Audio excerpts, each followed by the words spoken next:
Good evening, guys, and let's continue with thermodynamics. ठीक है। अब जहां तक मुझे याद है, ठीक है, हम लोगों ने लास्ट टाइम वर्क डन के बारे में डिस्कस किया था।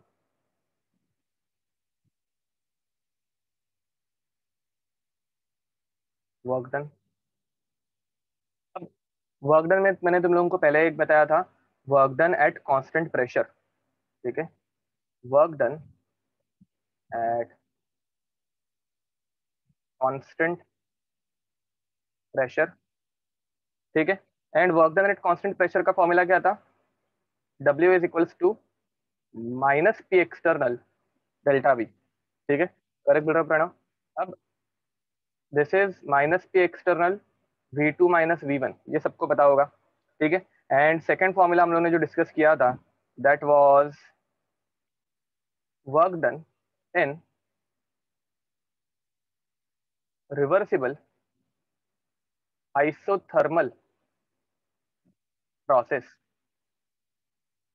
ठीक है, एंड इसी को हम लोगों ने बोला था W max, maximum work done.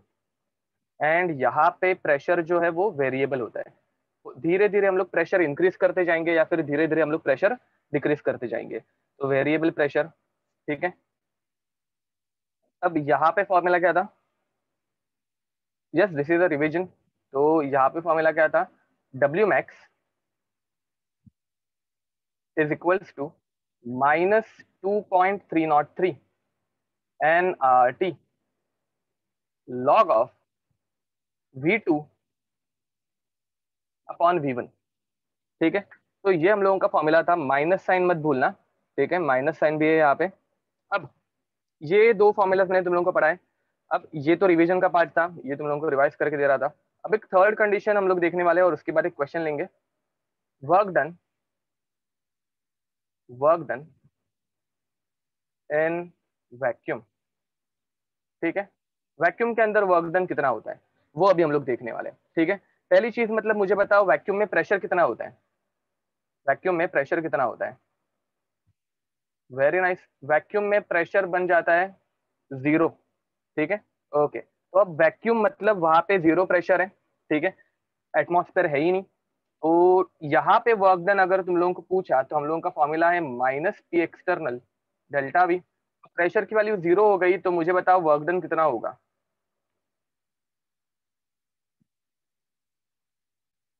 समझ में आ रहा है? अरे जीरो हो गया ना, तो डेल्टा वी कैसे बचेगा?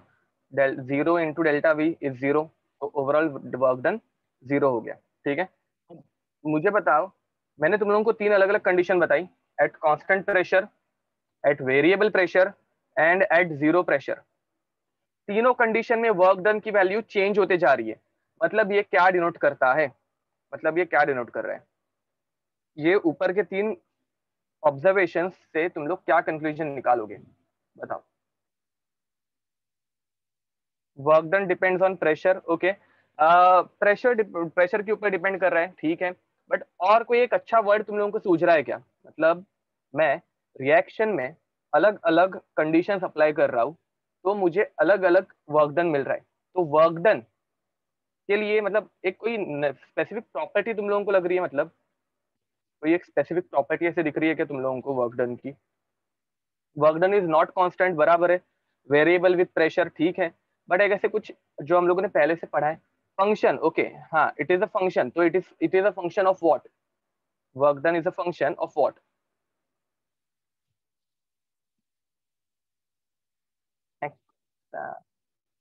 ओके, हाँ, असीम, वेरी नाइस, करेक्ट बोल रहे हो। तो work done is a path function, hence we can prove that work done is a path function, is a path function. मैं अगर वर्क डन करने की पाथ चेंज कर रहा हूं, ठीक है, अगर मैं वर्क डन करने की पाथ अगर चेंज कर रहा हूं, अगर पहले मैंने कांस्टेंट प्रेशर रखा है, उसके बाद वेरिएबल कर दिया, उसके बाद जीरो प्रेशर कर दिया, मतलब मैंने अलग अलग पाथ यूज किए। ठीक है, तो अलग अलग पाथ में वर्क डन चेंज हो रहा है, hence we can say that work done is a path function. समझ में आ रहा है? तो किसी को डाउट है? याद रखो ये थर्ड पॉइंट से तुम लोग लिखना स्टार्ट कर सकते हो। ऊपर वाला तो जस्ट मैंने तुम लोगों को रिवीजन बता दी पहले के दो फॉर्मूलाज की, एंड ये थर्ड यहाँ से तुम लोग लिखना स्टार्ट कर सकते हो। एक क्वेश्चन ले लेते हैं इसके ऊपर। 2 moles of a gas at 27 degree Celsius is compressed from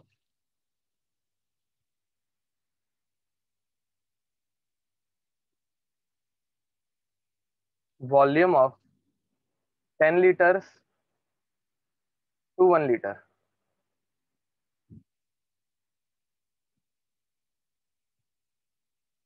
in a reversible isothermal process. Calculate work done in this process. Calculate work done. Calculate work done in this. ठीक है, अब मुझे बताओ यहाँ पे पहली बात मतलब फॉर्मूला कौन सा यूज करूँ, वर्क डन का या डब्ल्यू मैक्स का? मैक्सिमम वर्क डन का फॉर्मूला यूज करेंगे या नॉर्मल? सेकंड वाला फॉर्मूला बराबर बोल रहे हो। तो over here we will use formula of maximum work done which is nothing but -2.303 nRT log of V2 upon V1। ठीक है, चलो फॉर्मूला अप्लाई करके देखते हैं। अब पहली बात मतलब तुम लोगों को n की वैल्यू देके रखी है, टेम्परेचर देके रखा है, बट वो डिग्री सेल्सियस में, उसको प्लीज केल्विन में कन्वर्ट करना मत भूलना।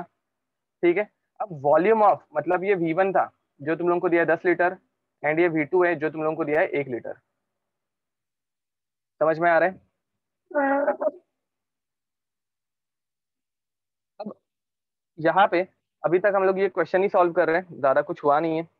अब यहाँ पे तुम लोगों को ये सारी वैल्यूज पुट करनी है, तो चलो देखते हैं। -2.303 इंटू एन की वैल्यू तुम लोगों को 2 दी है, आर की वैल्यू हम लोग लेंगे 8.314 क्योंकि तुम लोगों को वर्क डन जूल्स में कैलकुलेट करना है, इनटू टेम्परेचर तुम लोगों को दिया है 300 इनटू लॉग ऑफ V2 हम लोगों को दिया है 1/10।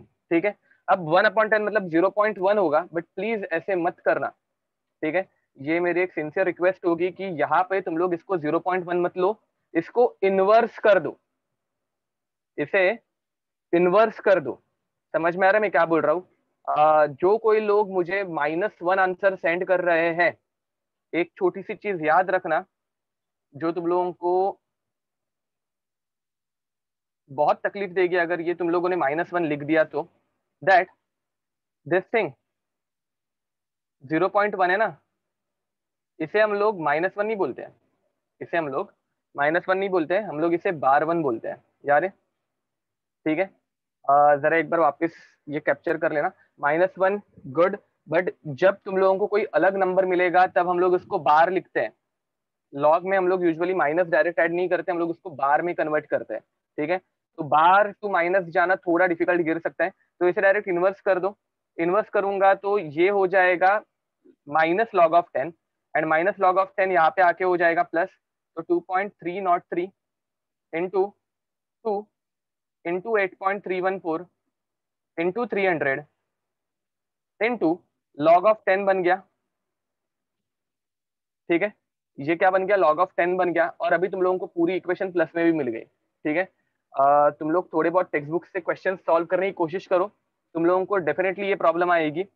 हम लोगों को लॉग में बार मिलता है, माइनस डायरेक्ट नहीं मिलता। ठीक है, यहाँ पे मैंने वैल्यूज ऐसे ली है कि वो तुम लोगों को डायरेक्ट -1 दिख रहा है, बट हम लोगों ने यूजुअली लॉग में यूज करने की हम लोगों को आदत क्या है, बार यूज करने की आदत है। बार एंड माइनस ये दोनों सेम क्वांटिटीज नहीं है, तो हम लोगों को ज्यादा करके ये प्लस में रखना है, मतलब बड़ा नंबर हमेशा ऊपर रखने की कोशिश करो इनवर्स करके। ठीक है, तो log(10) 1 हो जाता है, ये सबको पता है।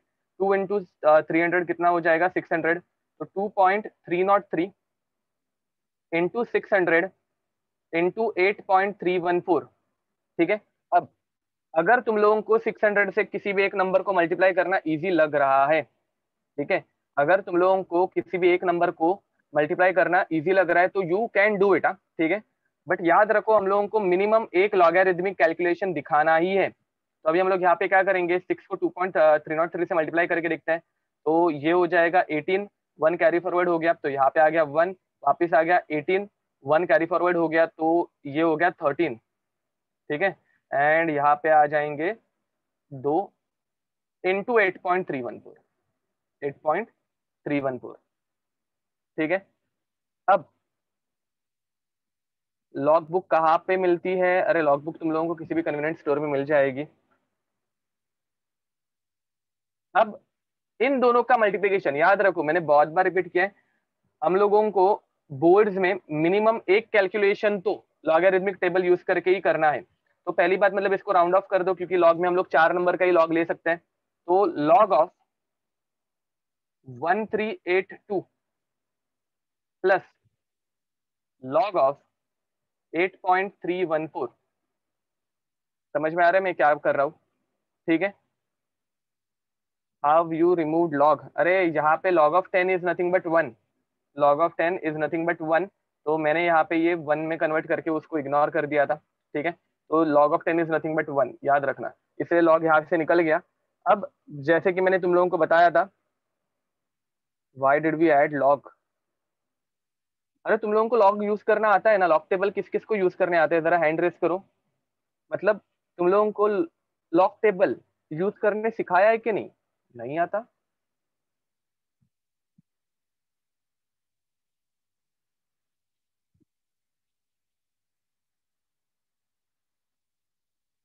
ए रुको, तुम लोगों को मैथ्स में नहीं सिखाया है लॉग टेबल यूज करना?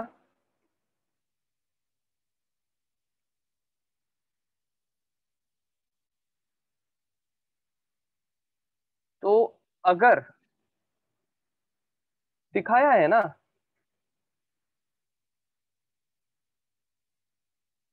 एचएससी स्टूडेंट्स को नहीं आता, बट तुम लोगों को 11th स्टैंडर्ड में भी नहीं पढ़ाया है?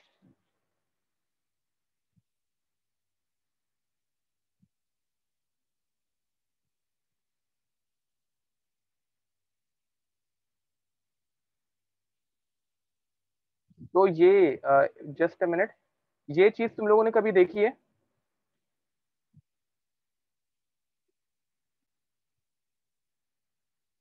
ये चीज कभी तुम लोगों ने देखी है?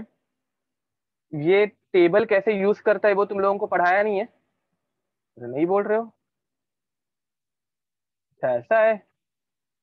ओ हाँ, ठीक है। एक काम करते हैं, अभी के लिए फिर we will skip this, extremely sorry. हाँ, तुम लोगों को जेई में ये यूज नहीं करना है, मुझे भी पता है, मैंने तुम लोगों को कभी ये बोला भी नहीं है कि तुम लोगों को जेई में लॉक टेबल यूज करना है। बट अभी हम लोग बोर्ड्स पॉइंट ऑफ व्यू देख रहे हैं ना, तो अच्छा ठीक है। तो याद रखो तुम लोगों को ये पढ़ना तो है, लॉक टेबल कैसे यूज किया जाता है ये तुम लोगों को पता रहना चाहिए। एंड अगर तुम लोगों को नहीं पता है तो for now will skip this, मतलब तुम लोगों को मैं लॉग कैलकुलेशंस अभी ऑनलाइन तो नहीं बता पाऊंगा, कन्वे कर पाऊंगा, मैथ्स का पार्ट है, ठीक है। तो हम लोग ये ऑफलाइन में स्टडी करेंगे, मैं तुम लोगों को ऑफलाइन लेक्चर में एक बार बता दूंगा, ठीक है। मैं ही बता दूंगा, ये इतनी कुछ डिफिकल्ट चीज नहीं है, ठीक है। तो हम लोग तभी कर लेंगे, बट अभी ऑनलाइन में तुम लोगों को बताने जाऊंगा तो तुम लोग कंफ्यूज हो जाओगे, ठीक है। तो जस्ट एक, मैं तुम लोगों को, ऐसा नहीं है मैं इस क्वेश्चन को ही छोड़ रहा हूँ, ठीक है।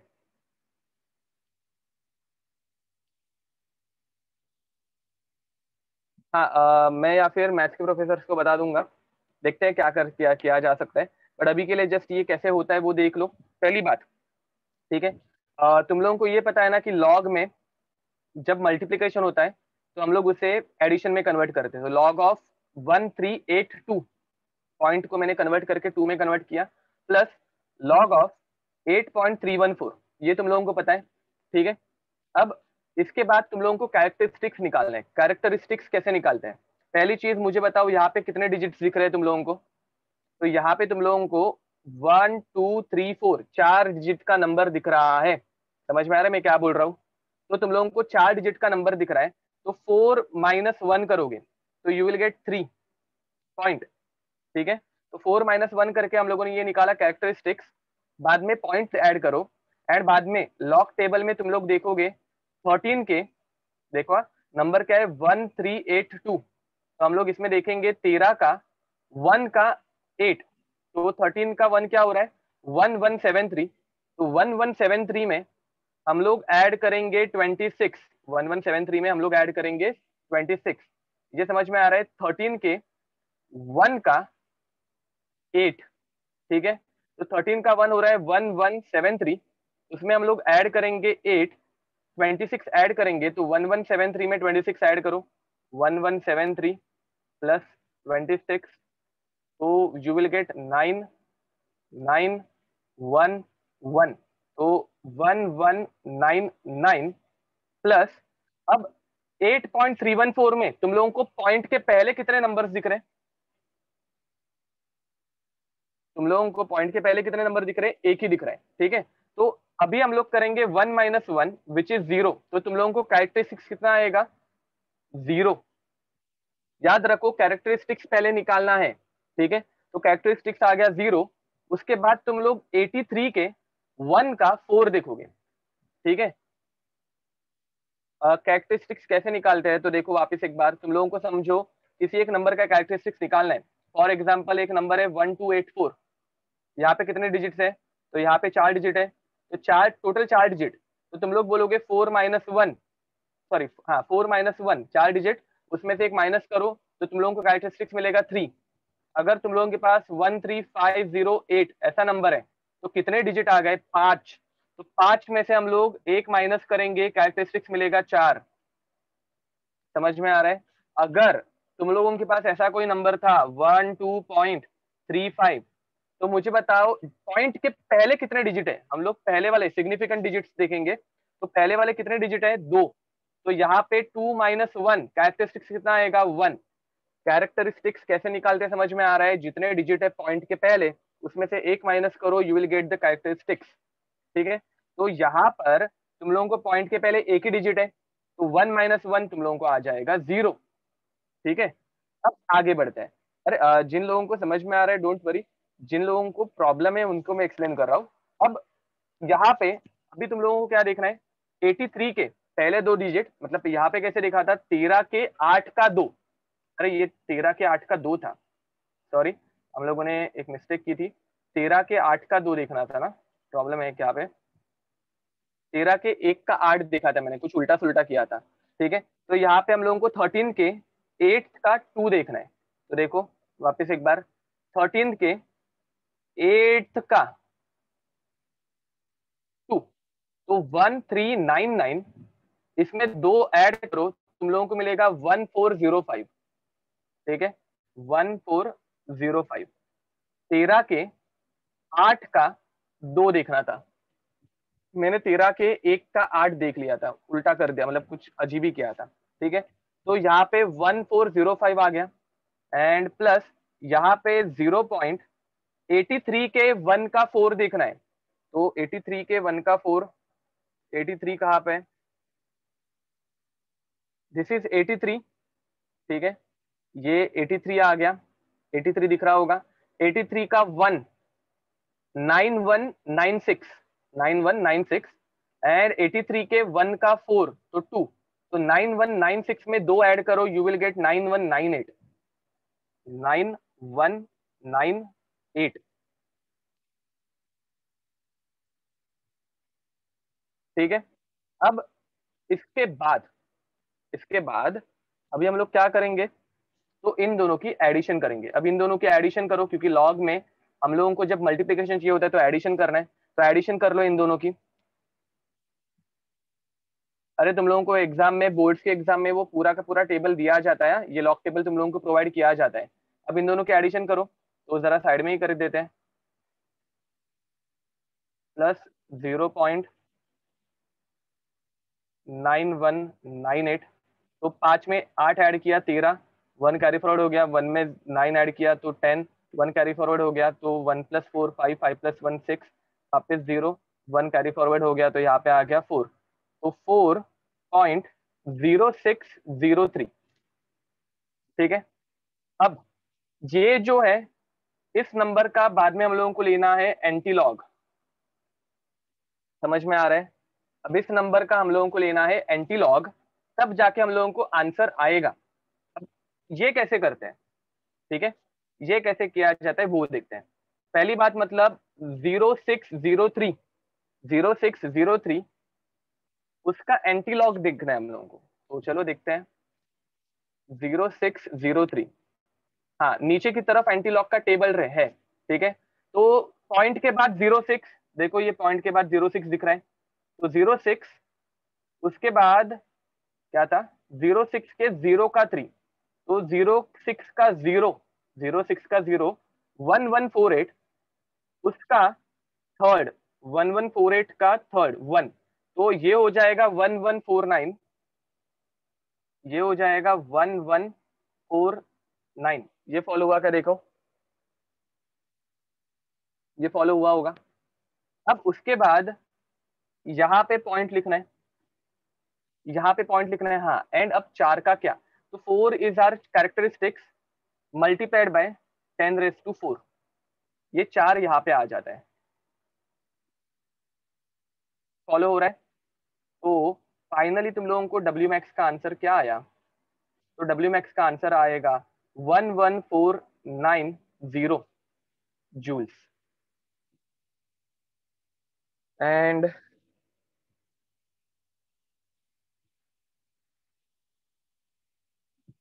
देखो, वापस एक बार देखते हैं। तुम लोगों को किसी भी नंबर का अगर एंटीलॉग, मैं किसी भी एक रैंडम नंबर का एंटीलॉग बता रहा हूँ, 5.1130, इसका एंटीलॉग लेना है। एंटीलॉग कैसे लेते हैं वो मैं बता रहा हूँ सिर्फ। ठीक है, तो जरा एक बार देखो, तो यहाँ पे तुम लोगों को ये 5, इसको पहले इग्नोर करना है, फिर 11 के 3 का 0 देखना है। ठीक है, तो 11 के 3 का 0 एंटीलॉग के टेबल में देखो, 11 का 3, उसका 0, तो 0 है, तो 11 का 3 क्या हो रहा है, 1297 दिख रहा है, 11 का 3 1297, तो 1297 यहाँ पे अटैच कर दो पॉइंट, मल्टीप्लाइड बाय 10⁻⁵, ये आ गया तुम लोगों का आंसर। ठीक है, तो तुम लोगों को सिर्फ करना क्या है, फर्स्ट डिजिट के बाद पॉइंट ऐड करना है एंड बाद में 10⁻⁵ यहाँ पे ऐड कर देना है। That's it, end of discussion.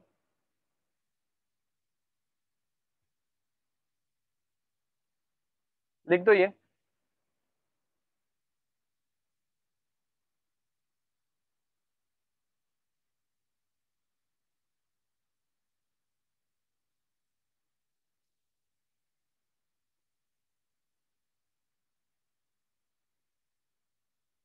अब ये डेसिमल पॉइंट यहाँ पे ही क्यों लिखते हैं, वो तुम लोग मैथ्स के प्रोफेसर को पूछना। ठीक है, सिर्फ मुझे तुम लोगों को आइडिया देनी थी। हम लोग ये आराम से वापस सॉल्व करेंगे।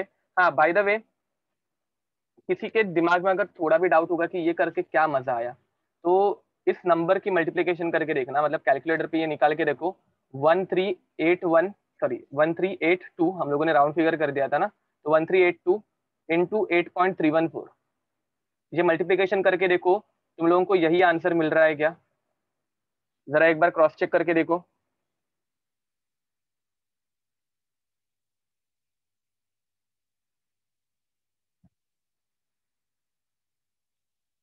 ये मल्टीप्लिकेशन करके तुम लोगों को यही आंसर मिल रहा है क्या? हाँ, तो किसी ने तो मुझे आंसर भेजा है कैलकुलेटर का, answer is 11489.948, this is the answer.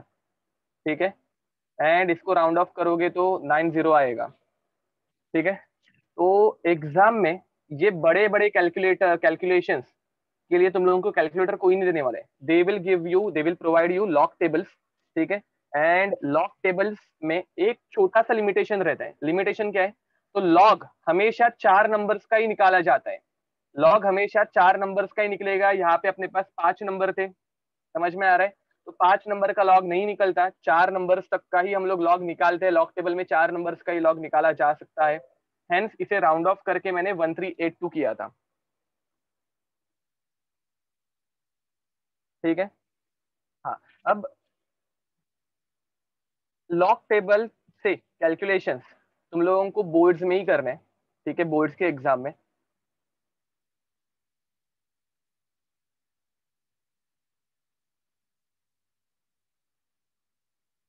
ठीक है, तो तुम लोगों को लॉग टेबल से कैलकुलेशन सिर्फ बोर्ड्स के एग्जाम में करने हैं। केमिस्ट्री के सारे कैलकुलेशंस, ठीक है, फिजिक्स के सारे कैलकुलेशंस लॉग के, ये सारे हम लोग बोर्ड्स में लॉग टेबल को यूज करके ही करेंगे। ठीक है।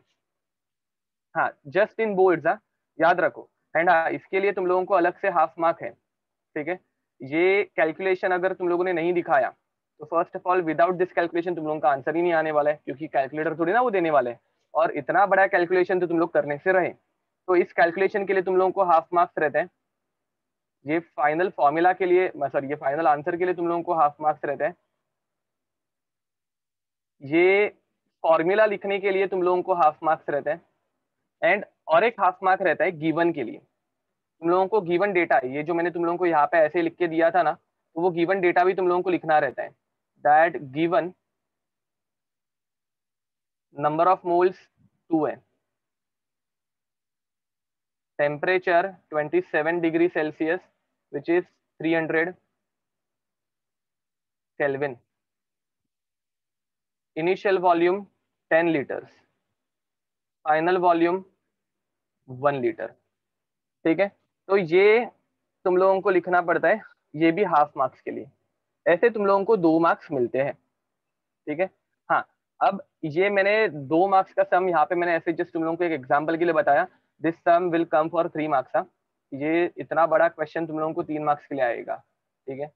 वो लोग इतने भी बुरे नहीं है कि तुम लोगों को इतना सब कुछ 2 मार्क्स के लिए पूछे, तो 3 मार्क्स के लिए आएगा, तो मार्किंग स्कीम थोड़ी सी चेंज हो जाएगी। ठीक है, बट यूजुअली गिवन के लिए हाफ मार्क एंड फॉर्मूला के लिए हाफ मार्क, इतना तो मिलता ही है।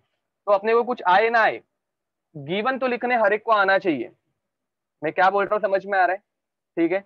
बाकी आगे का फॉर्मूला एंड ऑल ना आए, फिर भी एटलीस्ट गिवन लिख के आओ मेरे लिए, तुम लोगों के लिए। ठीक है, ऐसे समझो कि मेरे मेरे ऊपर एहसान करोगे गिवन लिख के, बट एटलीस्ट हाफ मार्क तो मिलना ही चाहिए। फॉर्मूला अगर आ गया तो तुम लोगों को 1 मार्क मिल जाएगा। बाद में ये आगे का पूरा करोगे तो आगे के मार्क्स तो मिल ही जाएंगे। ठीक है, बट याद रखो, बोर्ड्स में हम लोगों को, बोर्ड्स में भी नहीं, हर एक एग्जाम में हम लोगों को मार्क्स कैसे ऑब्टेन करने वो आना चाहिए। ठीक है, एग्जाम में तुम लोग कितना आता है वो नहीं पहचाना जाता, तुम लोग कैसे मार्क्स ऑब्टेन कर सकते हैं वो देखा जाता है। ठीक है,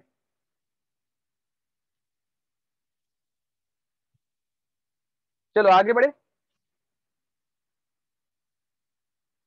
ये लॉग टेबल की पीडीएफ में ग्रुप्स पे डाल दूंगा, डोंट वरी।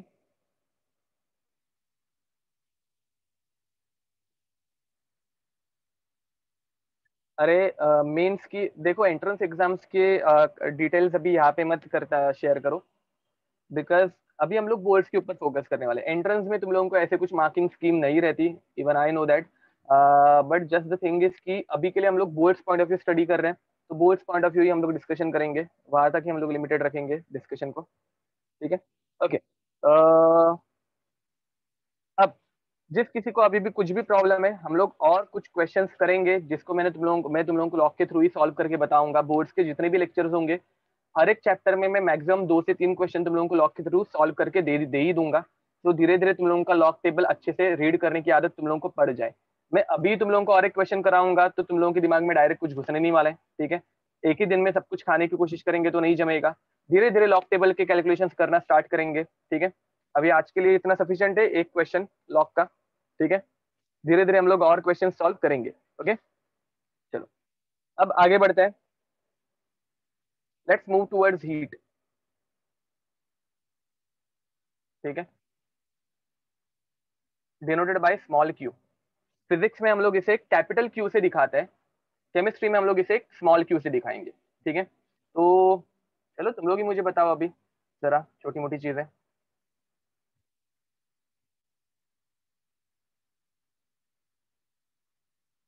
एक कंटेनर है, अब ऑब्वियस है कंटेनर के अंदर गैस ही है, ठीक है। एंड अब इस गैस को हम लोगों ने रख दिया तवे पे, सॉरी गैस पे, ठीक है। मतलब बंसन बर्नर ले लिया एंड ये बंसन बर्नर जल रहा है। अब मुझे बताओ गैस की हीट बढ़ेगी या कम होगी? गैस की हीट बढ़ेगी या कम होगी?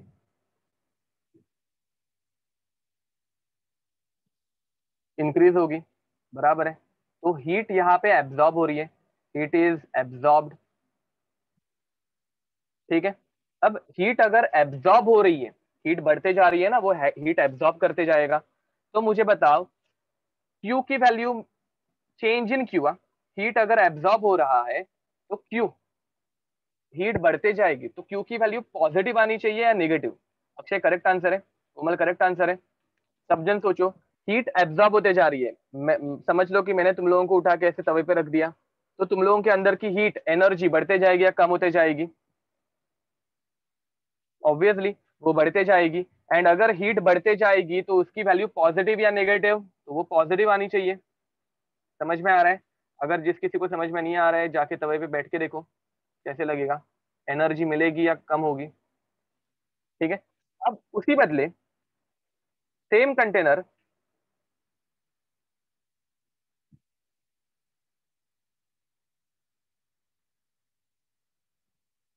सेम अंदर हम लोगों के पास गैस है, कोई एक आइडियल गैस है, ठीक है, अंदर एक आइडियल गैस है।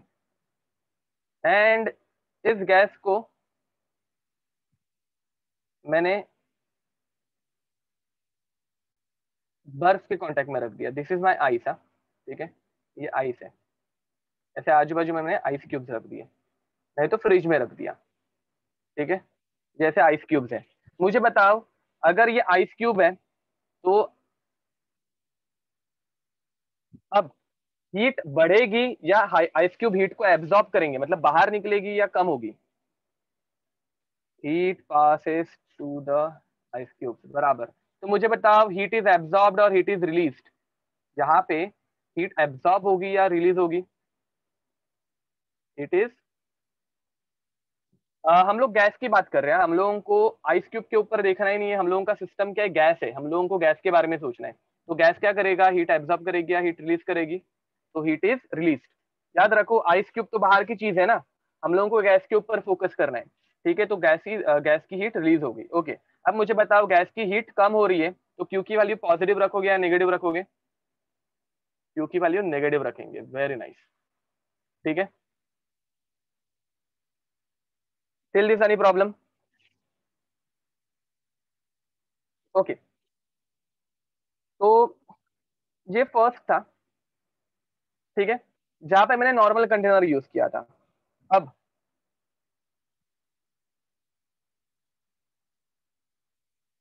सेकंड कंडीशन, जहां पे मैंने कंटेनर थोड़ा सा चेंज कर दिया।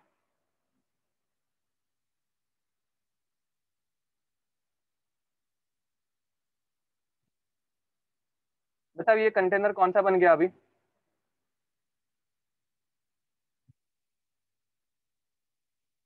हाँ, अरे वेरी नाइस, आइसोलेटेड एडियाबेटिक, कुछ भी बोलो बट सब चीज सब लोग करेक्ट हो यहाँ पे फिर अभी। तो now this container is adiabatic container या फिर थर्मास है ये, आइसोलेटेड कंटेनर है, ठीक है। तो अभी ये एडियाबेटिक हो गया, ठीक है। Now this is a adiabatic system.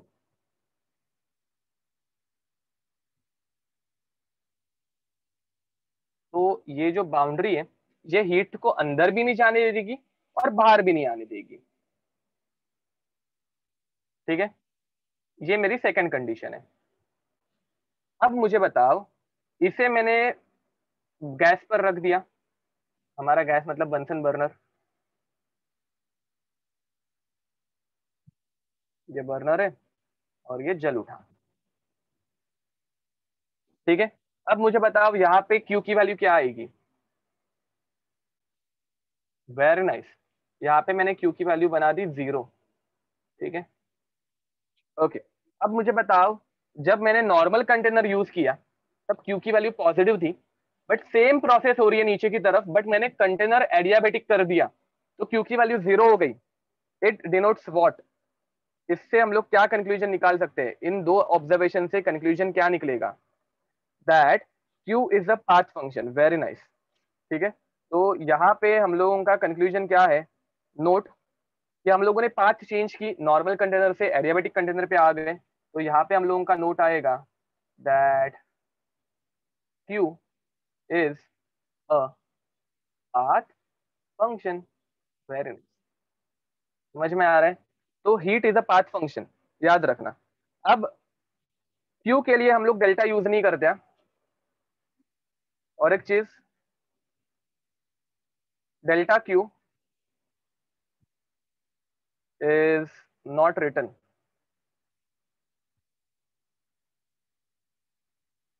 Delta Q and delta W is not written. क्यों नहीं लिखते ऐसे? Is not written as both are path functions. हाँ करेक्ट, अक्षय बराबर बोल रहे हो। Both our path functions. हाँ, ये मैंने तुम लोगों को लास्ट टाइम भी बताया था, वापस एक बार बता दिया। ठीक है, याद रखना, पाथ फंक्शन के आगे हम लोग डेल्टा नहीं ऐड करते। रीजन क्या है? रीजन बीइंग कि अगर तुम लोगों ने पाथ ही चेंज कर दी तो उसका चेंज भी चेंज हो जाएगा। ठीक है, तो हम लोग वहां पे डेल्टा यूज नहीं करेंगे। ठीक है, तो ये लिख दो, फिर हम लोग आगे बढ़ते हैं।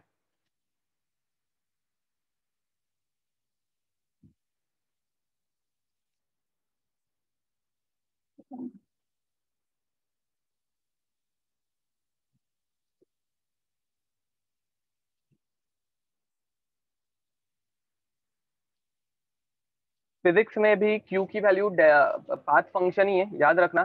फिजिक्स में भी work done and heat both our path function, but physics में हम लोग डेल्टा यूज करते हैं। ठीक है, फिजिक्स में हम लोग डेल्टा यूज करते हैं, एक्चुअली वो तुम लोगों के लेवल पे करते हैं।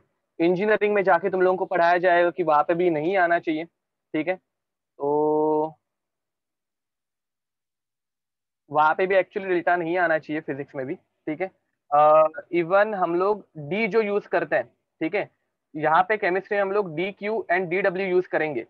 हम लोग यहाँ पे केमिस्ट्री में D Q and D W use करेंगे, इवन दैट इज रॉन्ग।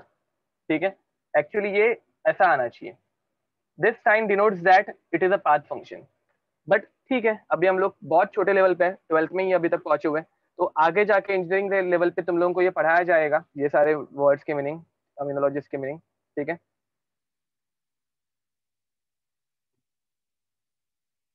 चलो आगे बढ़े। अभी हीट इतना ही है, heat is a very small topic, इसमें तुम लोगों को इतना ही पता रहना चाहिए। यहाँ तक सबको फॉलो हो रहा है? ठीक है, आई नो जरा लेक्चर की स्टार्टिंग डिफिकल्ट हुई लॉक टेबल की वजह से, बट अभी हम लोग नॉर्मल, अपने नॉर्मल ट्रैक पे ही आने वाले हैं। ठीक है, तो now internal energy. Internal energy, internal energy is denoted by you. It is denoted by you. अब इंटरनल एनर्जी मतलब क्या? तो अंदरूनी एनर्जी। तुम लोगों के अंदर भी कुछ एनर्जी है, मेरे अंदर भी कुछ एनर्जी है। ठीक है, तो जीरोथ लॉ हम लोगों के सिलेबस में नहीं है, बट ये हम लोग आगे जाके पढ़ेंगे। ठीक है, तो ये हम लोगों के अंदरूनी एनर्जी, अंदर की तरफ जो एनर्जी रहती है वो। ठीक है, तो अब एक्चुअली इंटरनल एनर्जी का मीनिंग क्या है वो जरा समझते हैं। ठीक है, अंदरूनी मतलब क्या? तो see we are made up of atoms, बराबर है कि नहीं? अब समझ लो तुम लोगों के पास कोई एक गैस है जिसके अंदर अलग अलग एटम्स है। अब मेरे पास एक कोई गैस है,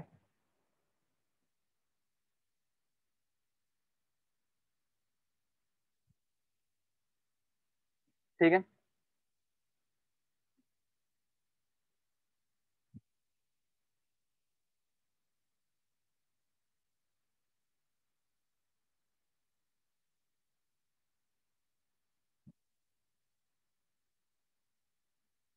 ये समझ में आ रहा है ना तुम लोगों को?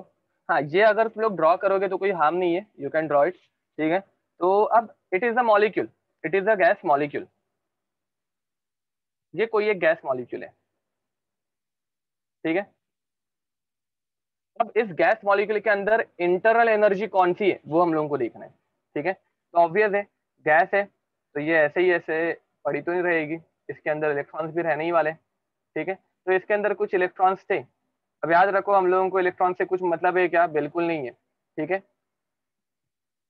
हम लोगों को सिर्फ ये ऐसे दिखाने कितने इलेक्ट्रॉन्स है, कौन सी गैस है, वो हम लोगों को कुछ नहीं देखना है, ठीक है। हम लोगों को सिर्फ इसके अंदर कौन से टाइप्स की एनर्जी रहने वाली है वो देखना है, ठीक है। तो चलो स्टार्ट करें इसकी एनर्जीज काउंट करने के लिए, ठीक है। तो ये गैस का मॉलिक्यूल है एंड इसके अंदर इंटरनल एनर्जी कौन से फैक्टर्स की वजह से वो हम लोगों को फाइंड आउट करना है। पहली चीज मतलब मुझे बताओ, ये प्रोटॉन इन इलेक्ट्रॉन्स को पकड़ के रखेंगे क्या? ये प्रोटॉन इस इलेक्ट्रॉन्स को पकड़ के रखेंगे, बराबर। हर एक प्रोटॉन अपने इलेक्ट्रॉन्स को ऐसे पकड़ के, कस के पकड़ के रखेगा। तो मुझे बताओ, ये यहाँ पे एनर्जी कौन सी वाली रहने वाली है?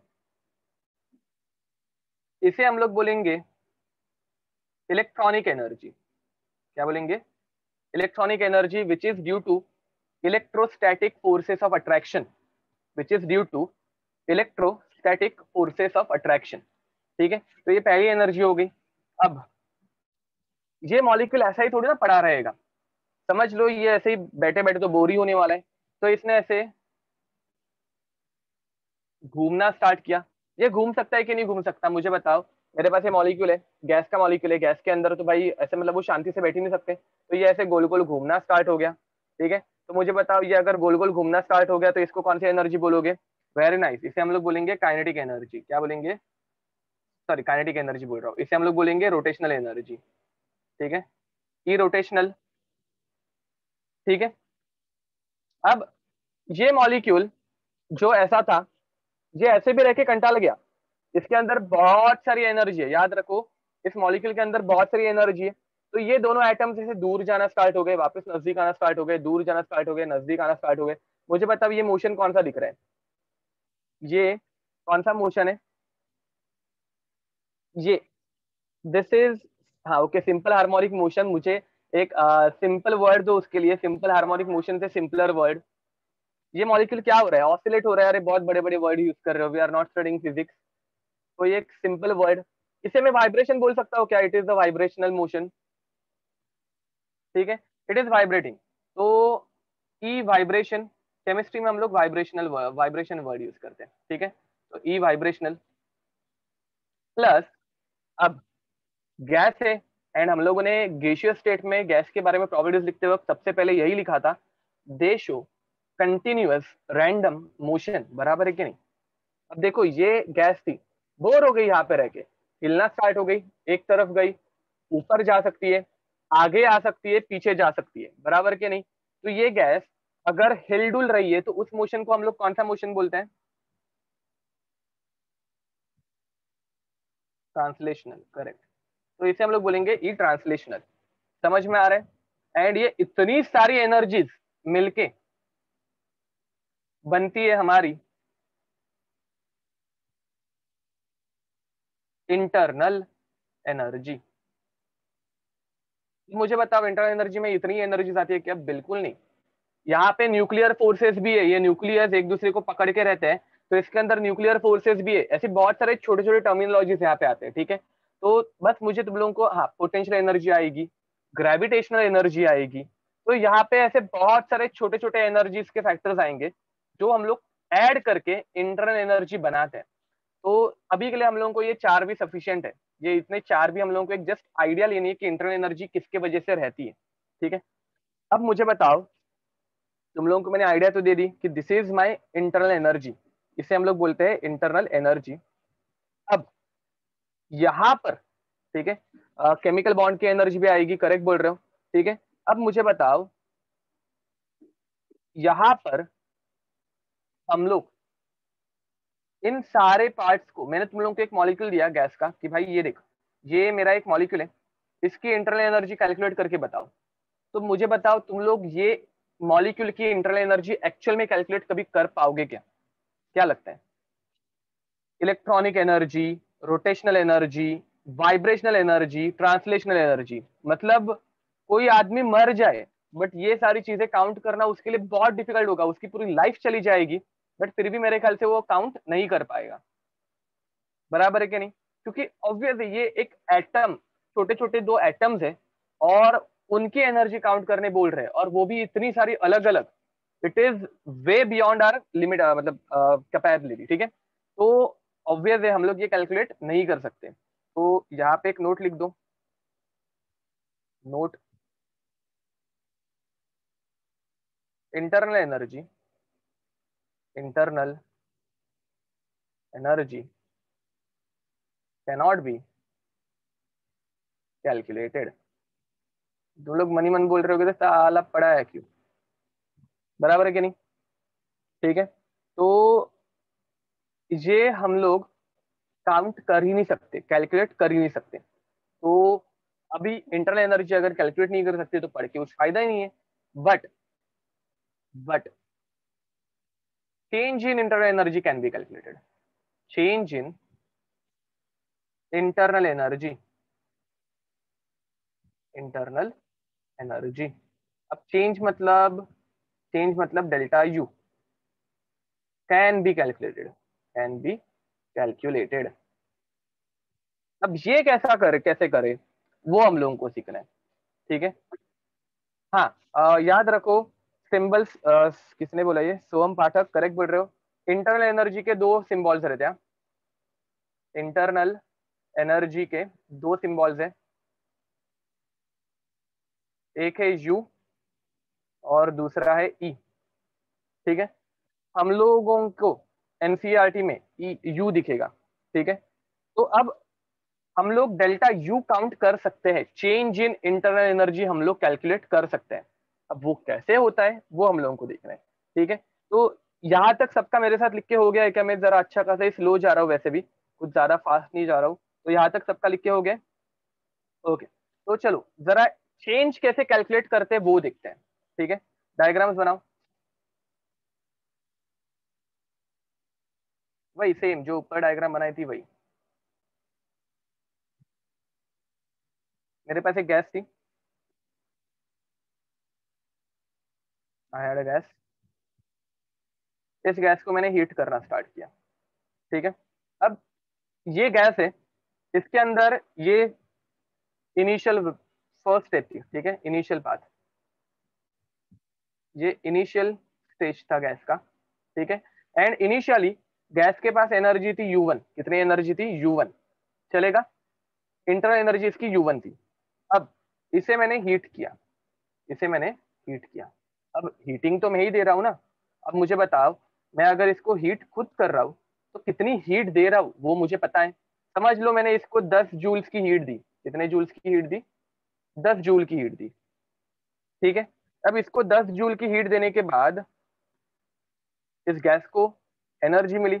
मुझे बताओ इसकी एनर्जी इनिशियली U1 थी, अब फाइनल एनर्जी कितनी हो जाएगी? इसकी इनिशियल एनर्जी U1 थी, हीट करने के बाद 10 जूल्स की इसमें एनर्जी आ गई, तो final energy U1 plus 10, perfect, ठीक है। तो इसकी फाइनल एनर्जी, अभी इसकी फाइनल एनर्जी हो गई, U2 हो गया U1 प्लस 10 जूल्स, परफेक्ट, ठीक है। अब मैं अगर तुम लोगों को बोलूं कि मुझे इसमें चेंज, ये फाइनल था, फाइनल। अब अगर मैं तुम लोगों को बोलूं इसमें डेल्टा यू की वैल्यू मुझे निकाल के दिखाओ जरा, तो तुम लोग क्या बोलोगे? सर एक काम करो, U2 माइनस U1 कर दो। अब U2 माइनस U1 अगर हम लोग करने जाएंगे तो U2 की वैल्यू थी U1 प्लस 10 माइनस U1, तो ये U1 माइनस और U1 प्लस दोनों कैलकुलेट कैंसिल आउट हो गए, एंड डेल्टा यू की वैल्यू हो गई 10 जूल्स।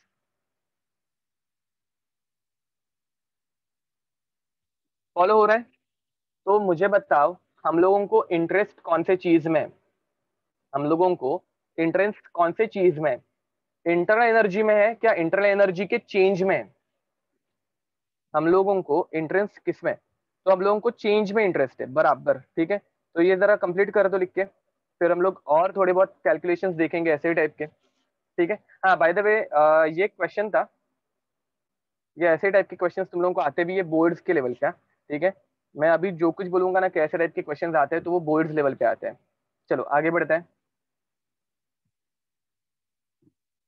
और एक क्वेश्चन लेते हैं।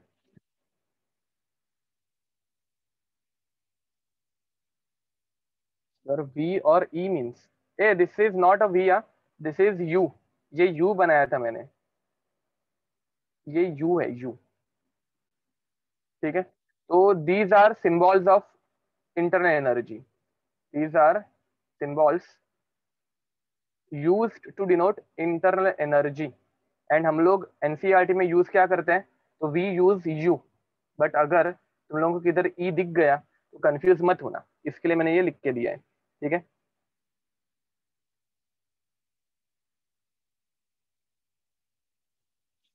अब जब चेंज फाइंड कर सकते हैं तो आई ई क्यों नहीं, इंटरनल एनर्जी हम लोग डायरेक्ट कैलकुलेट नहीं कर पाते, बिकॉज ये सारे जो पार्ट है ये हम लोग कैलकुलेट नहीं कर पाएंगे। ये सारी जो छोटी छोटी एनर्जीज है वो हम लोग कभी भी कैलकुलेट नहीं कर पाएंगे, इसलिए। सर क्या क्वांटम एनर्जी होती है, याद रखो quantum, quanta is nothing but a packet. ठीक है, क्वांटिटी, क्वांटम एनर्जी ऐसे कोई टाइप नहीं रहता, but you is a state function, correct बोल रहे हो। ठीक है, चलो और एक क्वेश्चन लेके देखते हैं।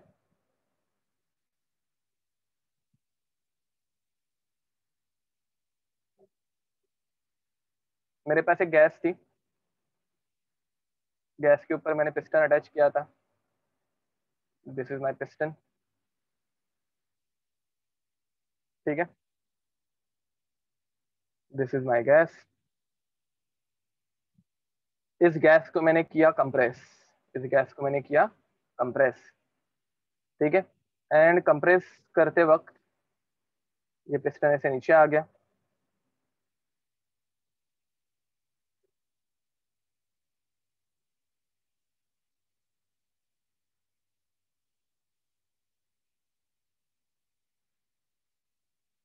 पहली बात, मतलब मुझे बताओ, इसमें गैस की इंटरनल एनर्जी बढ़ेगी या कम होगी, देखते हैं कितनों को समझ में आ रहा है। इसमें गैस की एनर्जी बढ़ेगी या कम होगी। वेरी नाइस, जिस किसी ने, ओके, बहुत सारे लोगों ने करेक्ट आंसर दिया है। परफेक्ट, सोम करेक्ट आंसर है, आकाश करेक्ट आंसर है, निहारिका करेक्ट है, हम्म, आदित्य करेक्ट, श्रावणी करेक्ट। तो देखो मैं क्या कर रहा हूँ, मैं इसको ऐसे प्रेस कर रहा हूँ ना, तो प्रेस करते वक्त मैं मेरी एनर्जी इसमें ट्रांसफर करूंगा, मतलब ऑब्वियस है गैस की एनर्जी बढ़ेगी। अब इसको प्रेशराइज करते वक्त, ठीक है, इसको प्रेशराइज करते वक्त मैंने यूज किया 50 जूल्स की एनर्जी, 50 जूल्स इसमें वर्क डन हुआ। तो मुझे बताओ चेंज इन इंटरनल एनर्जी कितना आएगा, डेल्टा यू की वैल्यू कितनी होगी, विथ साइन अप प्लस और माइनस, विथ साइन प्लस 50 और -50। करेक्ट बोल रहे हो सब जन। तो गैस की एनर्जी बढ़ रही है, याद रखो, 50 जूल्स तुम लोग कंप्रेस करते वक्त गैस में ऐड कर रहे हो। ठीक है, तो यहाँ पे गैस की एनर्जी हो जाएगी +50 जूल्स। अगर किसी को भी डाउट है तो प्लीज आस्क मी। ठीक है, ये भी एक क्वेश्चन ही था, मैं तुम लोगों को सिर्फ डायग्रामेटिक फॉर्म में दे रहा हूं। अब मैं तुम लोगों को रिटन फॉर्म में क्वेश्चंस दूंगा, ठीक है, और वो तुम लोग सॉल्व करने वाले हो। जहां तक आई गेस सबको समझ में आ रहा है। ओके, चलो वापस एक बार देखते हैं, याद रखो किसी को डाउट है तो जरा एक बार वापस देखते हैं। देखो, ये एक गैस थी, ये गैस के ऊपर पिस्टन था, मुझे ये अंदर जो गैस भरी है इसके ऊपर फोकस करना है। ठीक है, अब मैंने ये पिस्टन को ऐसे प्रेस करना स्टार्ट किया। पिस्टन को जब मैं प्रेस कर रहा हूं तो मेरी एनर्जी में यूज कर रहा हूँ, पिस्टन को कंप्रेस करते वक्त मैं मेरी एनर्जी किसमें ट्रांसफर कर रहा हूँ, गैस के अंदर ट्रांसफर कर रहा हूँ।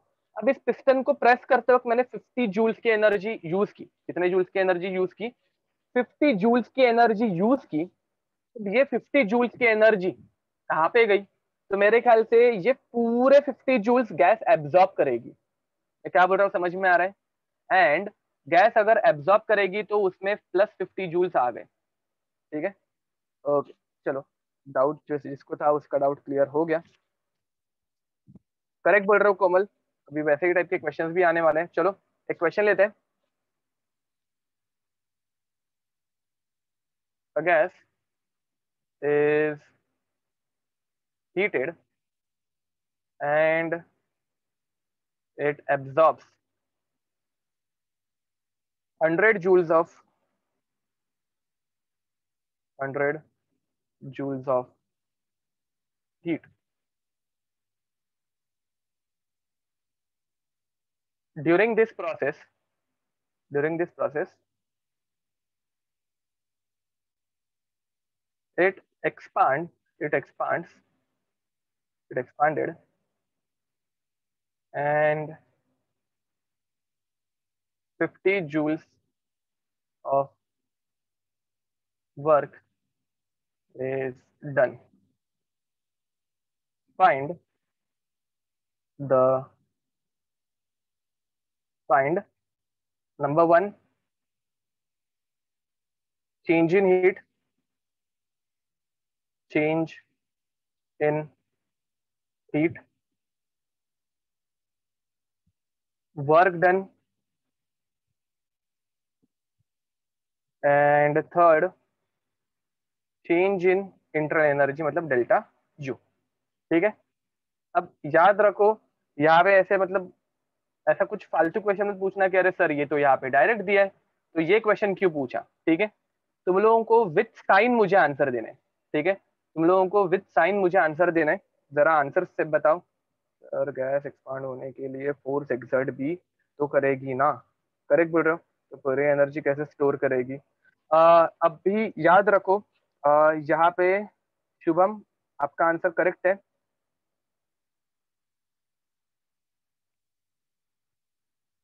आपका क्वेश्चन बहुत रीजनेबल है। तो यहाँ पे हम लोग ऐसे अज्यूम कर रहे हैं कि पूरी की पूरी एनर्जी ट्रांसफर हो रही है। ठीक है, ये हम लोगों का एक अजम्पशन है जो हम लोग पूरे थर्मोडायनेमिक्स में अज्यूम करके ही चलेंगे कि सारी एनर्जी एब्जॉर्ब की जा रही है या फिर सारी एनर्जी रिलीज हो रही है। ठीक है,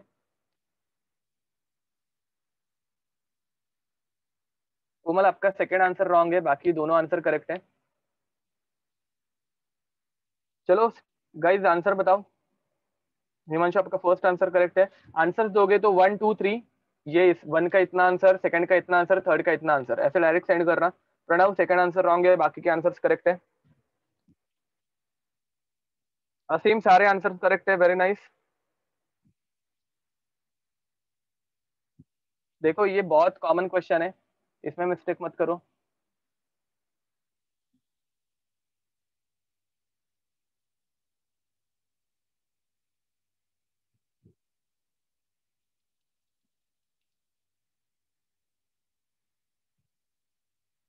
ओके, चलो देखते हैं एक बार कैसे क्या हो रहा है। First of all Niharika second answer, second और थर्ड आंसर रॉन्ग है। यश सारे आंसर्स करेक्ट हैं, गुड। अब देखते हैं, चलो पहली बात मतलब मुझे बताओ गैस ने हीट को क्या किया है, एब्जॉर्ब किया है। अजिंक्य सारे आंसर्स करेक्ट है। गैस ने हीट को एब्जॉर्ब किया है, ये दिख रहा है सबको। अब मुझे बताओ मैं गैस हूं या फिर तुम लोग खुद गैस हो और तुम लोगों ने कुछ हीट एब्जॉर्ब की, तो हीट की वैल्यू पॉजिटिव आएगी या नेगेटिव आएगी। तुम लोगों ने कुछ हीट एब्जॉर्ब की तो हीट की वैल्यू पॉजिटिव आएगी, वेरी नाइस। ठीक है, तो ये +100 हो गया। तुम लोगों को यहाँ पे ये प्लस और माइनस साइन ही लिखना था। ठीक है, तो ये +100 जूल्स हो गया, समझ में आ रहा है। हीट एब्जॉर्ब हुई तो +100 जूल्स। जरा आगे बढ़ते हैं।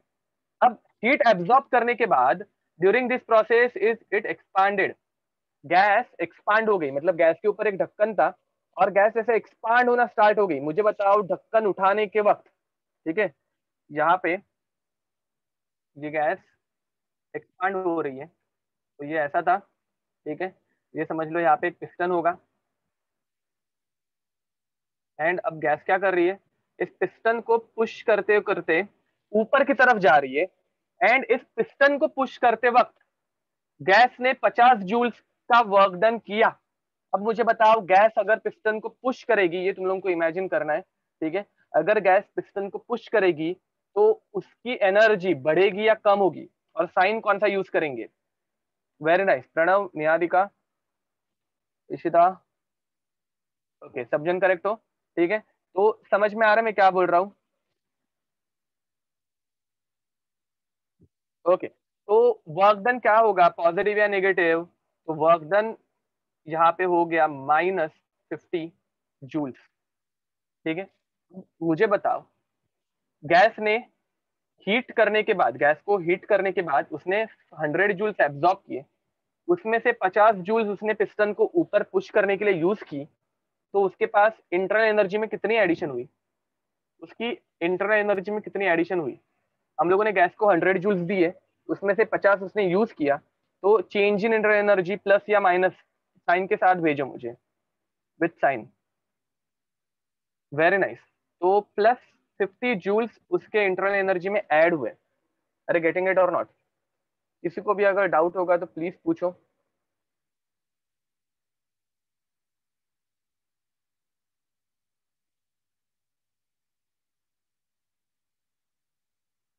अब याद रखो, work is done by the gas, ठीक है? तो ओके, थर्ड वाले में डाउट है कुछ लोगों को, थर्ड वाले का डाउट देखते हैं जरा। अब मैंने क्या किया, वापस एक बार जरा डायग्राम के पास जाते हैं। पहले तो ये वर्क डन था -50 joules and change in internal energy is +50 joules, ठीक है? जरा डायग्राम के पास जाते हैं वापस एक बार।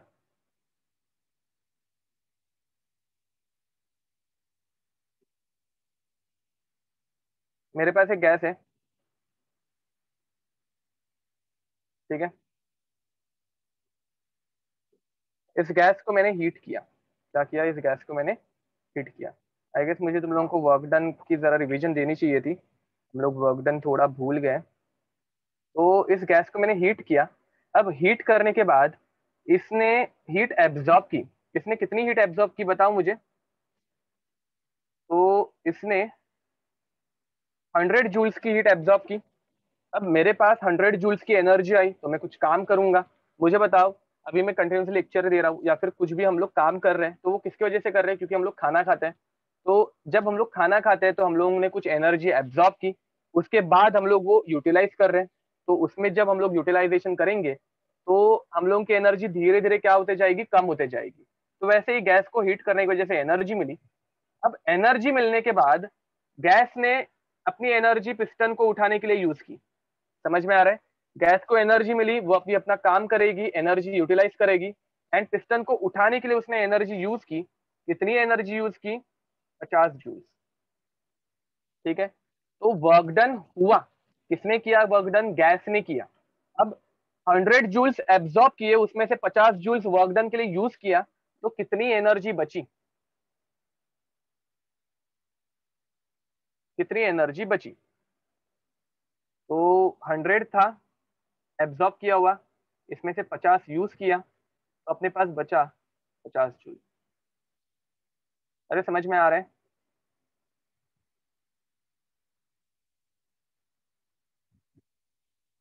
ओके, तो चलो जरा अभी एक बार वापस साइंस देखते हैं, साइन कैसे था, क्या था, ठीक है? तो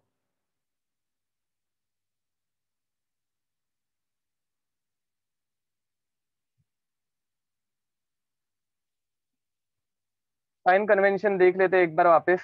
तुम लोगों ने मतलब तुम लोगों को ये लास्ट टाइम मैंने बताया था, बट आई गेस हम लोग भूल गए, ठीक है? तो पहले तो वर्क डन के लिए, वर्क डन के लिए, ठीक है? मुझे बताओ, अगर कंप्रेशन हो रहा है, कंप्रेशन अगर हो रहा है, तो वर्क डन क्या बताया था मैंने? कंप्रेशन के टाइम पे वर्क डन पॉजिटिव या नेगेटिव? तो कंप्रेशन के टाइम पे वर्क डन पॉजिटिव, याद रखो, ठीक है? अब अगर एक्सपांशन हो रहा है तो एक्सपांशन के टाइम पे वर्क डन नेगेटिव, ठीक है? तो यहाँ पे वर्क एक्सपांडेड है, ये वर्ड यूज किया था मैंने, तो ये वर्ड देख के ही हम लोगों को डायरेक्ट लिखने आना चाहिए कि अच्छा ऐसा है क्या, एक्सपांशन हो रहा है तो वर्क डन माइनस होगा, ऐसा, ठीक है? तो ये हम लोगों को पता चल जाना चाहिए। चलो अब आगे बढ़ते हैं।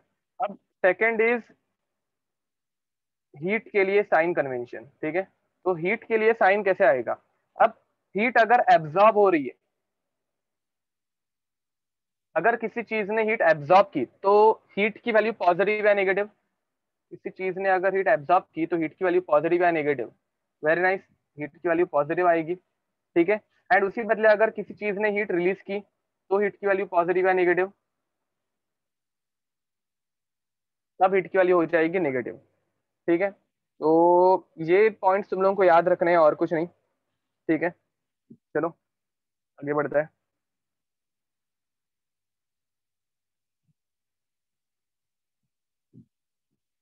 और एक क्वेश्चन लेते हैं। Gas is compressed, a gas is compressed and 150 joules of work is done in this process। ठीक है, इस प्रोसेस में 150 जूल्स का वर्क डन हुआ। And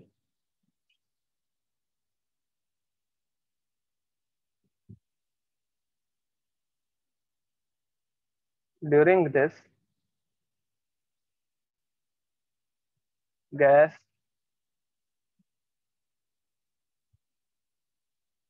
releases 75 joules of heat। Find work done, change in heat, change in internal energy। बताओ चलो, अब ये करो, ये तीनों के आंसर्स मुझे सेंड करो जरा, 1 2 3 तीनों के आंसर्स।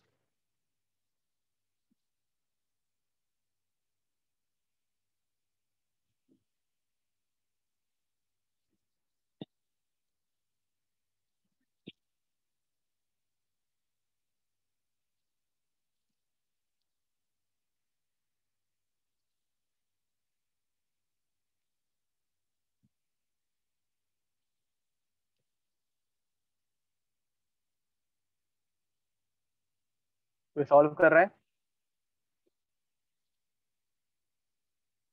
तो हम करेक्ट आंसर है आपका, very nice.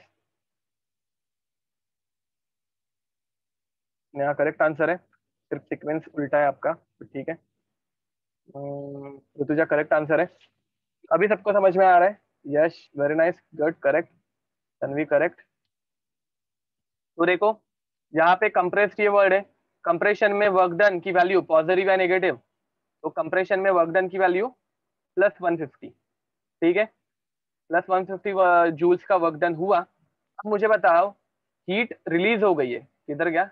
It releases 75 joules of heat.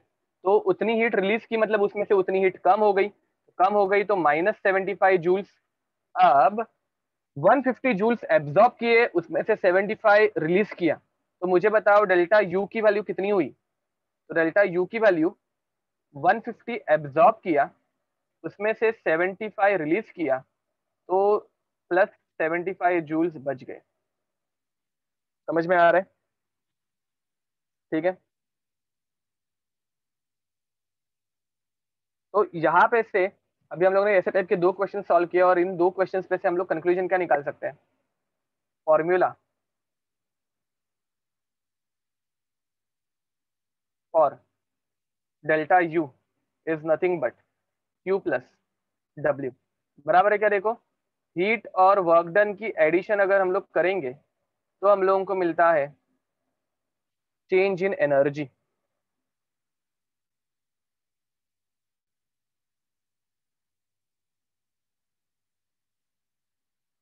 देखो यहाँ पे तुम लोगों ने वर्क डन प्लस क्यू यही किया था ना, 150 प्लस दिस। क्यू की वैल्यू माइनस थी, इसलिए यहाँ पे हम लोगों ने माइनस किया है सिर्फ। ठीक है, तो देखो वही फॉर्मूला यूज हो रहा है, delta U is equals to Q plus W. Formula समझ में आ रहा है क्या? देखो,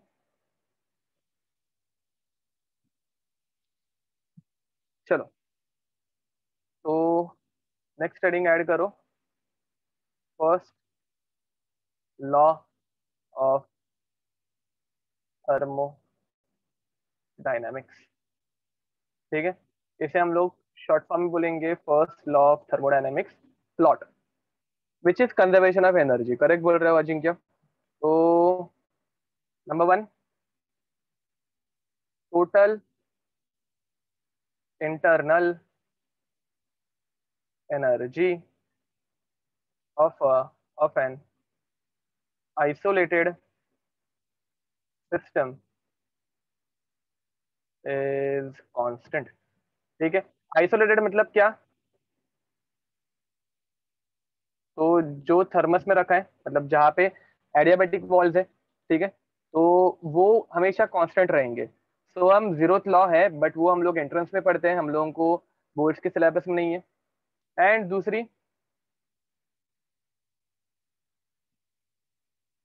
एनर्जी कैन चेंज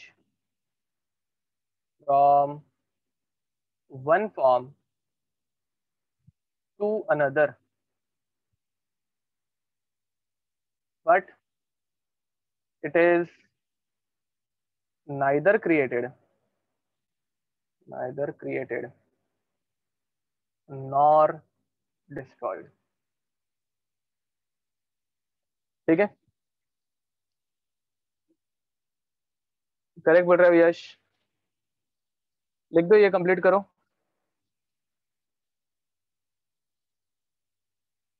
अब ऐसे हम लोगों को अलग अलग टेक्स्ट बुक में तुम लोगों को 4 से 5 स्टेटमेंट्स मिलेंगे, ठीक है, तो वो अलग अलग स्टेटमेंट्स हम लोगों को याद रखना है। करो, ये कंप्लीट करो। एंड नेक्स्ट हेडिंग डालना, internal energy in different processes. ठीक है,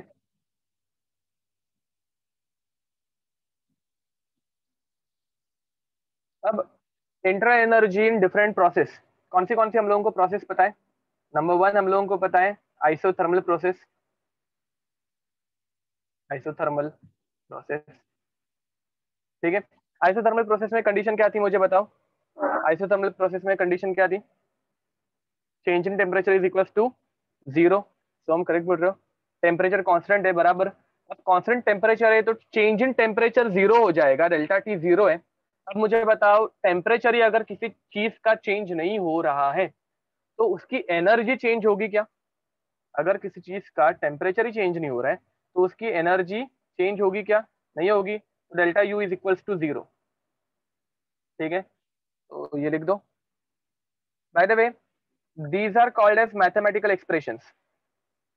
ठीक है, these are called as mathematical expression.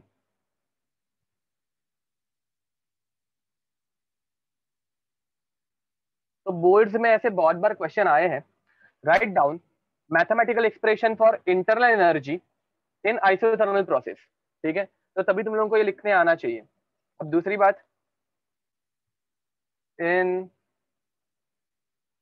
Isochoric process, in isochoric process. अब मुझे बताओ, आइसोकोरिक प्रोसेस में कौन सी चीज जीरो होती है? कांस्टेंट क्या रहता है? आइसोकोरिक मतलब what is constant? Very nice, volume is constant, तो delta V is equals to zero.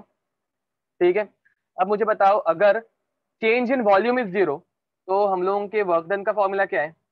Work done is minus P external delta we. And delta we अगर जीरो हो गया तो वर्क डन क्या हो जाएगा? वर्क डन हो जाएगा जीरो। ओके, अब वर्क डन जीरो हो गया, ये फर्स्ट, ये सेकंड।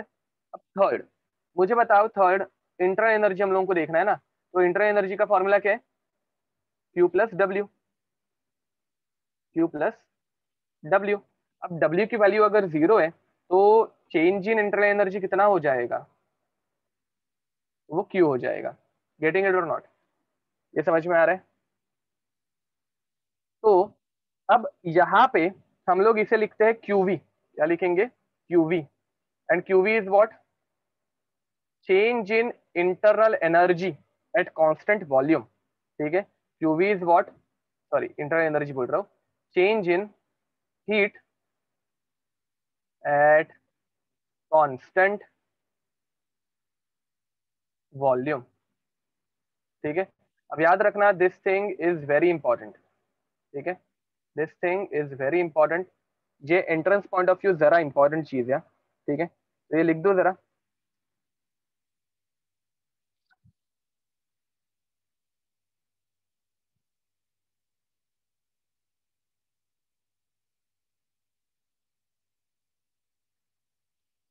देखो, आज लेक्चर अच्छे से डिलीवर नहीं हो पाया ऐसे मुझे लग रहा है।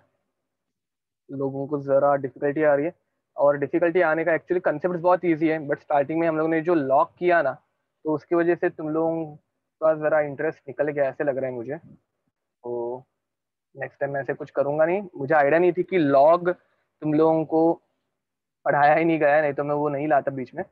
ओके, तो ठीक है, ठीक है। ओके, तो चलो नेक्स्ट इज आइसोकोरिक के बाद एडियाबेटिक प्रोसेस।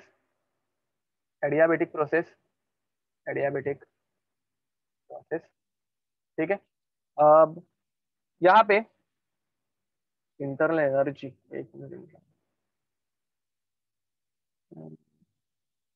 देखो जिस किसी को इंटरनल एनर्जी चाहिए था, देख लो। हाँ, अरे सही बोल रहे हो, सही बोल रहे हो। तो एडियाबेटिक प्रोसेस में कौन सी चीज कांस्टेंट होती है? तो यहाँ पे हीट कांस्टेंट होती है। तो हीट कांस्टेंट मतलब Q इज इक्वल्स टू 0, ठीक है। अब Q अगर 0 हो गया तो हम लोगों का फॉर्मूला क्या है? Delta U is equals to Q plus W. And जब Q ही 0 है तो डेल्टा U की वैल्यू क्या हो जाएगी? W। Very nice. Delta U is equals to W,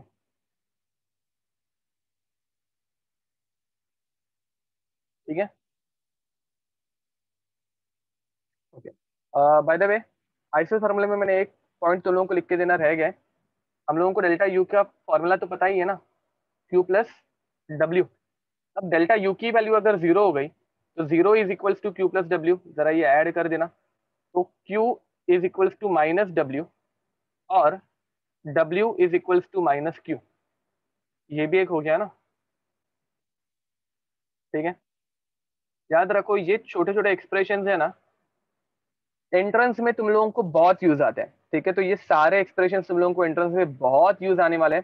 कैसे क्या, वो हम लोग एंट्रेंस पढ़ते वक्त क्वेश्चंस करेंगे तब पता चल जाएगा, ठीक है। तो ये छोटे छोटे एक्सप्रेशन जो मैं बॉक्स में ट्रैप करके रख रहा हूँ, वो हम लोगों को बहुत काम आने वाले हैं। And finally isobaric condition, isobaric process, ठीक है। तो आइसोबारिक प्रोसेस, आइसोबारिक में क्या कांस्टेंट रहते हैं मुझे बताओ जरा? P is constant. तो प्रेशर जो है वो चेंज नहीं होगा, मतलब change in pressure is equal to 0, ठीक है। अब मुझे बताओ डेल्टा पी हम लोगों ने किसी फॉर्मूला में यूज किया है क्या? डेल्टा पी हम लोगों ने किसी भी फॉर्मूला में यूज किया है क्या? नहीं यूज किया है। तो डेल्टा पी की वजह से कुछ चेंज आता है क्या? बिल्कुल नहीं आता। अब यहाँ पे हम लोगों का फॉर्मूला क्या है? Delta U is equals to Q plus W. Delta U is equals to Q plus W. अब at constant pressure Q is called as QP. At constant pressure Q is called as QP, ठीक है। अब अगर मैं तुम लोगों को पूछूं क्यूपी की वैल्यू क्या आएगी, तो क्यूपी की वैल्यू क्या आ जाएगी? Delta U minus W, delta U minus W, दिख रहा है, ठीक है। अब डब्ल्यू की वैल्यू क्या रहती है? Delta U minus P external delta V. Delta U minus P external delta U V, minus minus हो जाएगा प्लस, तो Q P is equals to delta U plus P external delta we.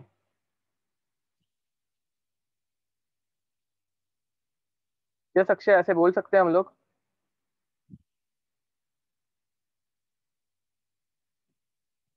तो ये ऐसा कुछ हो जाएगा, यहाँ पे लिख दो ये। And this is very much important.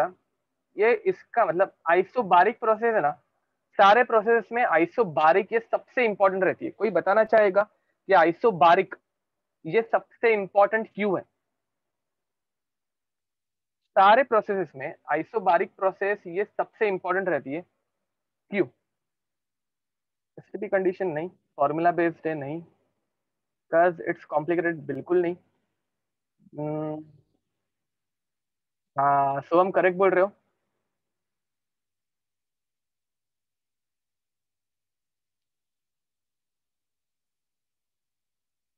नहीं, it's a constant process, constant pressure process, बराबर है। तो बट ये इंपॉर्टेंट क्यों है? ये सबसे ज्यादा इंपॉर्टेंट है, क्यों? This is the most important process, why? एक ने आंसर करेक्ट दिया है, बाकी अभी तक मुझे जो आंसर चाहिए किसी से नहीं मिला है, एक का ही आंसर आया था करेक्ट। तो बताओ और कुछ रीजन है क्या आइसोबारिक प्रोसेस सबसे ज्यादा? अरे ये सबसे ज्यादा पूछा जाता है, ऐसा कुछ नहीं है। मतलब ये सबसे ज्यादा पूछा जाता है, नो डाउट, बट इसका इंपॉर्टेंस क्यों है? अब मुझे बताओ, कांस्टेंट प्रेशर प्रोसेस मतलब क्या? यहाँ पे हम लोग, ये मैंने तुम लोगों को लास्ट टाइम बताया था बाय द वे, तो कांस्टेंट प्रेशर प्रोसेस मतलब क्या? ये हम लोग कैसे कैरी करते हैं? अगर तुम लोगों को कोई प्रोसेस कांस्टेंट प्रेशर पे करनी है तो हम लोग कैसे कैरी करते हैं? मेरे ख्याल से ये हम लोग ओपन कंटेनर में करते हैं। ओपन कंटेनर, बराबर है ना? अगर तुम लोगों को एक रिएक्शन करनी है टेस्ट ट्यूब के अंदर, ठीक है, एंड इसका प्रेशर कांस्टेंट रखना है, तो हम लोग क्या करेंगे? ज्यादा कुछ नहीं करेंगे, इसको, ये एक अंदर कोई केमिकल है समझ लो, और ये प्रोसेस हम लोगों को कांस्टेंट प्रेशर पे करनी है, तो इसको ओपन रख दो। ओपन रखोगे तो इसके ऊपर और अंदर हर एक जगह पे कितना प्रेशर रहेगा? 1 एटमॉस्फेयर। 1 एटमॉस्फेयर, हर एक जगह पे 1 एटमॉस्फेयर का प्रेशर रहेगा। एंड ये हो गया कांस्टेंट प्रेशर प्रोसेस। अब मुझे बताओ, हम लोग रिएक्शन करते वक्त टेस्ट ट्यूब ऐसे बंद करके रिएक्शन करते हैं या ओपन इसमें ही करते हैं? या फिर कोई भी बीकर हीट करोगे तो उसको ओपनली करोगे या क्लोज करके करोगे? तो ऑलमोस्ट 90% रिएक्शन ये ओपन कंटेनर में होती है, बराबर, ठीक है, सबने ओपन बोला है, थैंक गॉड। तो ऑलमोस्ट 90% रिएक्शन ओपन कंटेनर में होती है। मतलब हम लोग लाइफ में 90% चीजें जो करेंगे वो आइसोबारिक प्रोसेस के अंडर करेंगे। तो हीट आइसोबारिक कंडीशन में जो इवॉल्व होती है वो अपने लिए ज्यादा इंपॉर्टेंट है। हम लोग जो कुछ रिएक्शन करते हैं, जो कोई प्रोसेस करते हैं, वो आइसोबारिक पे करते हैं, तो क्यूपी इज वेरी इंपॉर्टेंट, ठीक है। एंड इसीलिए हम लोगों ने इसको एक अलग नाम भी दे दिया, इसे हम लोग बोलते हैं डेल्टा एच। मैंने तुम लोगों को enthalpy of ionization, enthalpy of sublimation, bond dissociation enthalpy, उसके बाद बहुत सारी एंथैल्पीज पढ़ाई है, बराबर क्या नहीं? एंथैल्पी ये वर्ड हम लोगों ने लाइफ में बहुत बार यूज किया है। एंड तभी मैंने तुम लोगों को लिख के भी दिया था, enthalpy is nothing but heat change, heat change at constant pressure, eight constant pressure. इसका महत्व समझ में आ रहा है? अभी तुम लोगों को फीलिंग आ रही है कि एंथैल्पी ये कांस्टेंट प्रेशर पे क्यों है? बिकॉज हम लोग लाइफ में जो कुछ काम करते हैं वो ओपन कंटेनर में करते हैं। अभी तुम लोग जिस रूम में बैठे हो वो भी खुला ही रहेगा वेंटिलेशन के लिए, so दैट एक जनरल प्रेशर बना रहे 1 एटमॉस्फेयर का, ठीक है। तो अनलेस एंड अनटिल तुम लोगों के घर पे एसी लगा के बैठे हो मस्त में, तो वो बात अलग है, तब तुम लोग क्लोज कंटेनर में हो। बट अगर तुम लोगों के घर पे एसी नहीं है तो वेंटिलेशन की जरूरत है, एक खिड़की से दूसरे खिड़की तक हवा जानी चाहिए, तो इसके लिए हम लोग ओपन कंटेनर में ही जीते हैं। तो ओपन कंटेनर या फिर कांस्टेंट प्रेशर का महत्व बहुत है, एंड इसीलिए हम लोगों ने उसको एक अलग नाम दे दिया, एंथैल्पी, ठीक है। तो आज के लिए हम लोगों ने एंथैल्पी जस्ट इंट्रोड्यूस की है, और इंटरनल एनर्जी हम लोगों ने खत्म कर दिया है, ऐसा नहीं है खत्म हुआ है। इसके ऊपर मुझे थोड़े बहुत क्वेश्चंस कराने हैं जो मैं तुम लोगों को नेक्स्ट टाइम कराऊंगा, ठीक है। तो but we can stop over here, ठीक है। फर्स्ट लॉ ऑफ थर्मोडायनेमिक्स बहुत ईजी है, law of conservation of energy है, तो ये एक बार रिवाइज करना और नेक्स्ट टाइम रिवाइज करके आना, ठीक है। तो see you next time, bye bye and God bless you.